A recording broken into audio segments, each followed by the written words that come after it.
রিশাদ এবার খুশবুর কোনো কথাকেই পাত্তা দেবে না আগামী পর্বে। বিস্তারিত জানতে সম্পূর্ণ ভিডিওটি দেখতে থাকুন।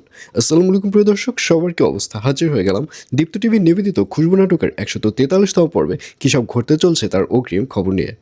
অলরাইট, এই পর্বে খুশবুকে দেখা যাবে সে রিশাদকে সব কিছু খুলে বলতে চাইবে এবং খুলে বলার জন্য রিশাদের কাছে আসবেও।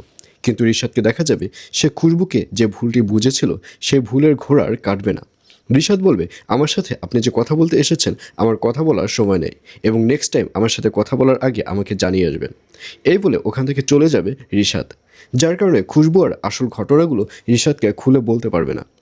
আর অন্যদিকে শাকিলকে দেখা যাবে সেবার ফাইনাল সিদ্ধান্ত নিয়েছে সে তার যে ফ্যাক্টরি রয়েছে, অর্থাৎ তার সে শ্বশুরের যে ফ্যাক্টরি রয়েছে সেটি বিক্রি করে দিবে এবং এই ব্যাপারে রিশাদের যে বন্ধু রয়েছে তার সাথে কথা বলবে। আর এটি শুনে রিশাদের বন্ধু বলবে, আপনি যে ফ্যাক্টরিটা বিক্রি করতে চাচ্ছেন এটা কি রিশাদ জানে? আর এই কথা শুনে শাকিল বলবে, না রিশাদ জানে না। তখন রিশাদের সে বন্ধু বলবে, না জানলে তো অনেক ভালো, তবে আর একটা কথা মনে রাখবেন, রিশাদ যেন কথা কখনোই না জানে এবং আমি আপনার ফ্যাক্টরিটা কিনতে চাচ্ছি। অর্থাৎ রিশাদের যে বন্ধুটি রয়েছে সেবার ফাইনালি শাকিলের কাছ থেকে ওই ফ্যাক্টরিটা কিনে ফেলবে। কিন্তু দুর্ভাগ্যক্রমে এই কথাটি খুশবু জেনে ফেলবে এবং এক পর্যায়ে খুশবু রিশাদের কাছে বলবে, কিন্তু রিশাদ এই কথাটি কিছুতেই বিশ্বাস করবে না।